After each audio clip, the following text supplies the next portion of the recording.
I think that one of the most powerful things you can do in this relationship is to exemplify Islam and what being a good Muslim husband is. And I think that if you raise the standard of your interactions and you focus yourself on being and practicing and demonstrating what Islam does to not only the you as an individual and your interactions with her, but also your wider interactions, then she will see the benefits of to the human being of being a Muslim. And then when it comes to these discussions about specific parts of religion, actually it can be quite difficult to give close family members dawah. We find a lot with the Reva brothers, they and sisters, they go through a similar situation where it's very hard to give dawah to family members.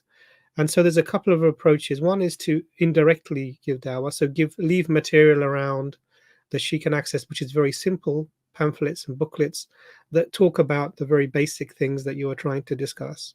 And the alternative way is actually to ask her to come, because you said she's interacted with us before. We're happy to interact again. It doesn't have to be on camera. It can be, off stream, and we're happy to do that. And feel free to invite her, inshallah. But actually, your actions don't underestimate the effect of this on your wife. Because if you're holding yourself to a high standard that you can see that, then this will have a very great impact. In fact, I knew a brother who was in a similar situation, and he was doing this. He was following this advice from another more learned brother. And what happened was that after a short time, I don't know exactly how long, maybe half a year to a year, one day he was praying his salah, and she just joined him in the salah. And that was, he never did any direct dawah apart from this sort of way. And she just stepped in and joined the salah. And so that was purely demonstrating Islam, demonstrating being a Muslim. That had a very powerful effect. But Brother Abbas, any other advice, inshallah? Yeah, Brother Idris, I think Dr. Imran has given very good advice there that, just be the very best Muslim husband that you can be.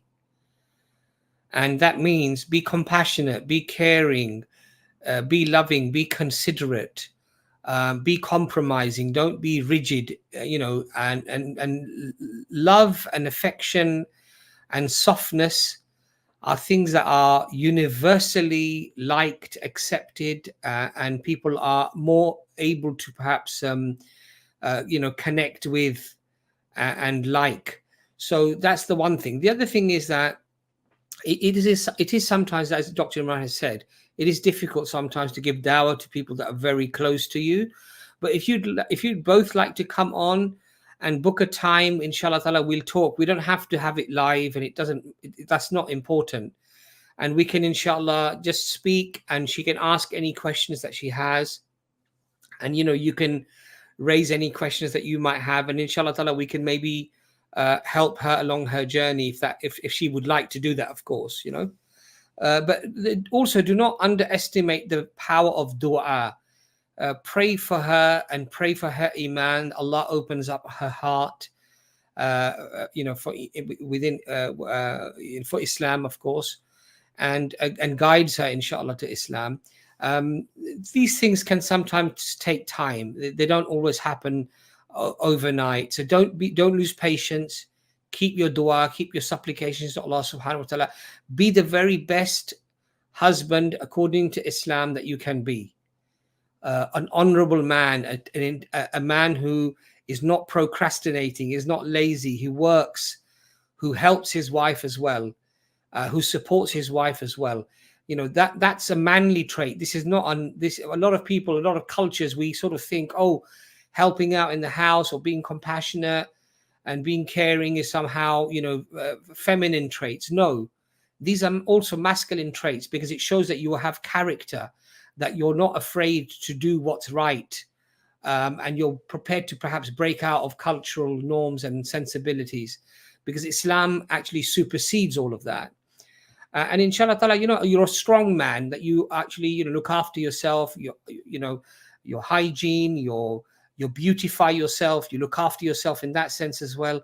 All of these things are a complete man in Islam, and inshallah ta'ala Allah will guide her and help her. And I'm sure we'll also ask the people who are watching the stream to also pray for your wife as well, that Allah makes things easy for her and makes it easy for you as well.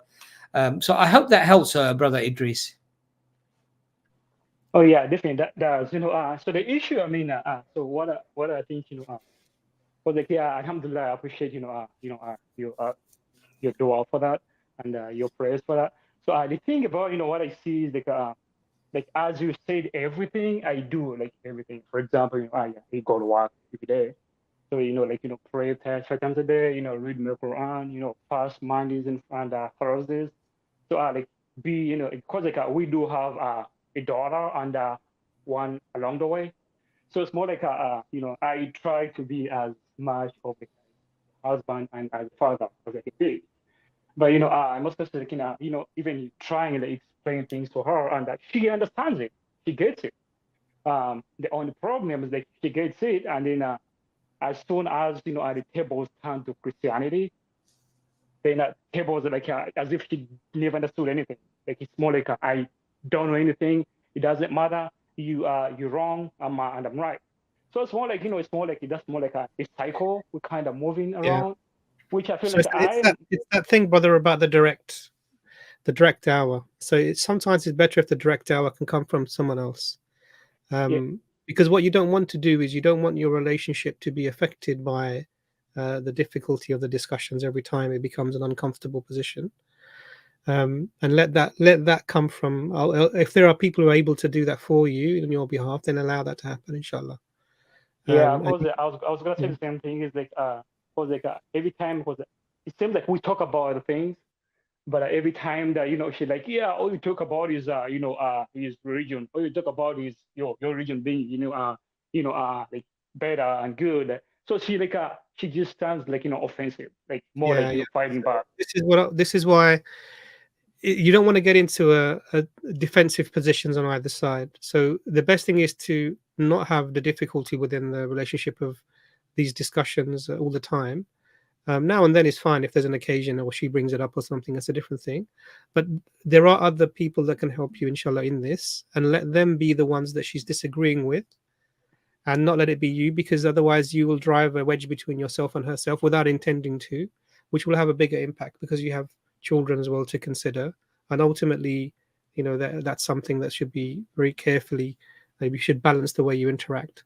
So you be the good husband, inshallah, do the things that you're doing, show the love that that you should be showing, and be merciful with her, be good to your children, as I'm sure that you are, inshallah. May Allah make us all good parents and husbands and wives. Ameen. And then let us have the conversations with her, or let her interact with somebody who can speak to her directly about this in a way that she may accept. Sometimes when you're in the defensive position, even if you know something is right, you hesitate. And I think that maybe a conversation can help her to overcome that if it's not the same individual. Yeah. But hopefully that was useful, Brother Idris. Yeah, it makes sense. I mean, one more thing that I want to ask. So how like it's Christmas, right? Like it's tomorrow. So it's more like we have how like Christians are. They have all the things. Like, they have like holidays, which feel like they don't make sense. And try to explain that to her. She just grew up like it's more like attached to them. And also there's Christmas going on tomorrow, and it's more like she wanted me to go with, which I did not go. I said in the back she took the kids with her. I mean the kid with her, but and so it's more like I feel like how, because like I feel like every time I go to like her home, like I do have an effect, because like her parents really like feel like they like me because of my character and how like I see things and how I do things. But the problem is like if they take you with, they want you to like participate like in all these like things they do. They have these Christmas celebrations and Easter and Valentine's Day, something like that. So like, well, how can you like juggle that? How can you like go? Because I want to go there. I want to go there and visit and be with them and show them how good the character can be.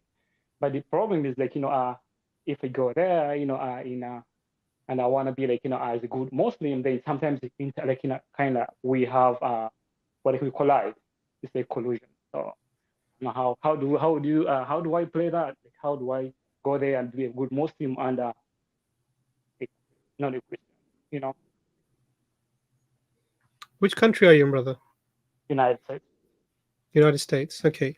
So I think one of the things that we tend not to realize. So now I'm just laying something out, maybe not specifically to you, brother. Sometimes one of the things that we will run into when we don't think about the future when we're marrying is that we end up in scenarios that are like this. So we may find somebody attractive and we like them and we are Muslim, and then when you're married, and I'm assuming you're not a revert, brother. Tell me if I'm wrong in this. When you're married, you've married them, and then you have to think about, we have two different worldviews.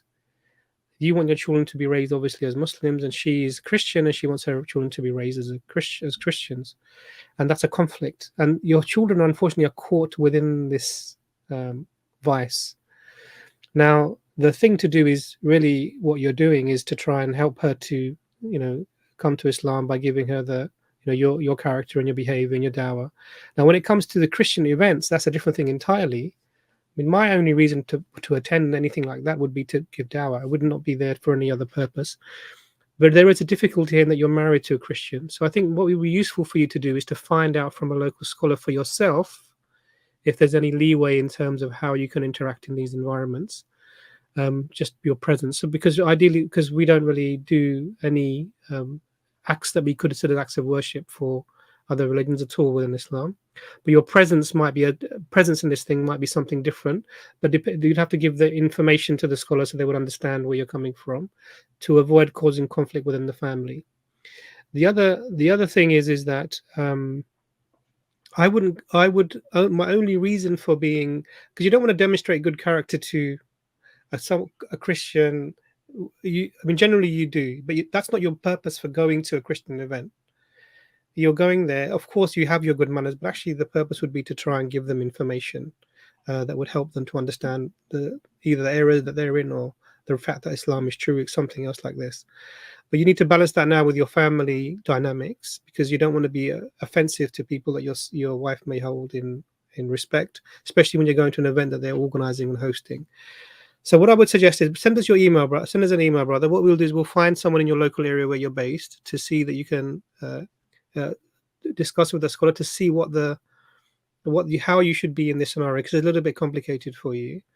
But what I'm doing is just using your example to say to people that you have to think before you marry someone who is not of your particular religious persuasion.